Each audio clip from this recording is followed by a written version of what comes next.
avec nous, venez croiser le fer. Les méchants vont mordre la poussière. Sous le signe des mousquetaires, on est tous des frères.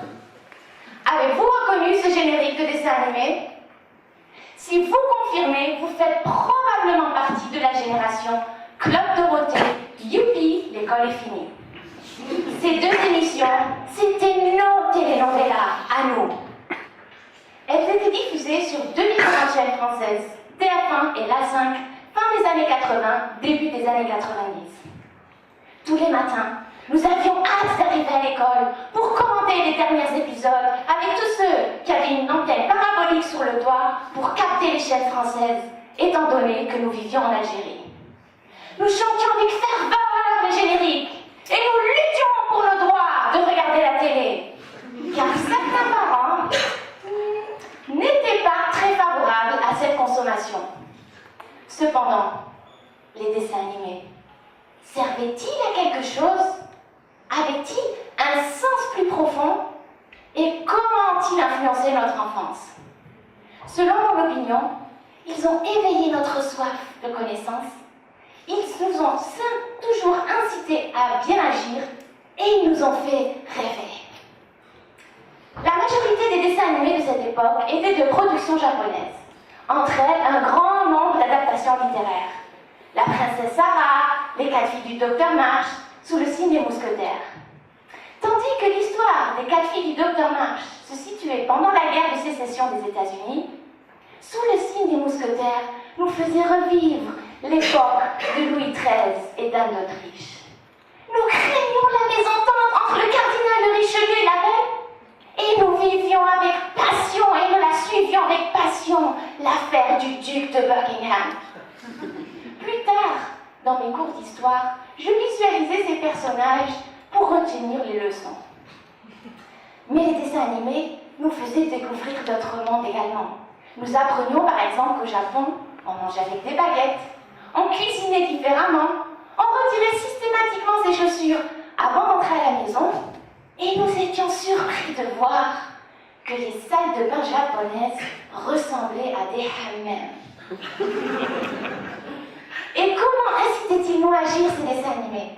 Il y avait différents types de dessins animés. Il y avait les dessins animés sportifs, qui nous transmettaient l'esprit de l'équipe et la poursuite de l'excellence. Et nous, dans les récréations et cours de sport, nous mettions nos tricots de foot.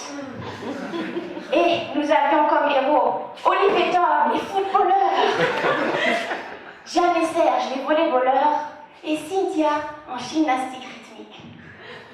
Puis, il y avait les dessins animés qui portaient sur la vie quotidienne, le lycée, le collège, qui nous transmettaient ces valeurs de solidarité, le respect envers les parents, le respect envers les professeurs. Et il y avait les dessins animés futuristes, où l'on se déplaçait en vaisseau spatiaux dans l'espace. Ils incitaient en nous cet intérêt pour l'astronomie, le système solaire et les étoiles. Je me rappelle que mes frères et moi, nous nous ruions sur les bibliothèques pour faire des photocopies des cartes célestes. Et la nuit tombée, nous contemplions le ciel et nous cherchions les différentes constellations. Le ciel, c'est ce qui fait rêver. Mais qu'est-ce qui nous faisait rêver, nous, dans les dessins animés? C'était l'amour. Nous, les petites filles, nous voulions toutes être une bien-aimée d'un des personnages de dessins animés. Quelle envie d'être la fiancée de D'Artagnan, d'être prise sur son cheval et galoper vers le coucher du soleil.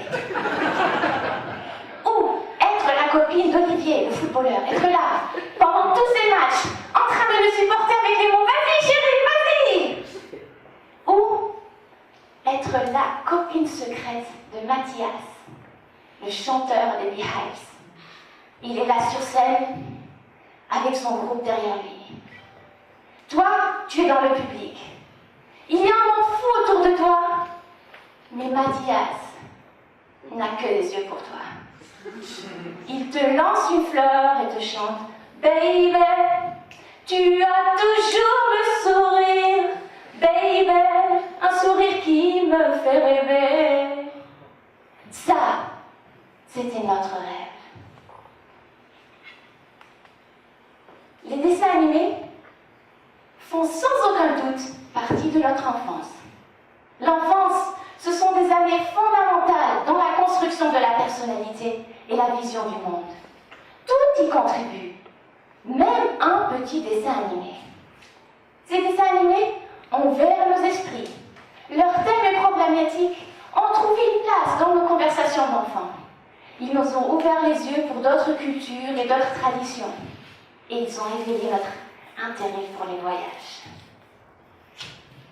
Nous en gardons un souvenir impérissable, parfois nostalgique. Mais ce qui est sûr, c'est que ce sont des dessins animés pour la vie.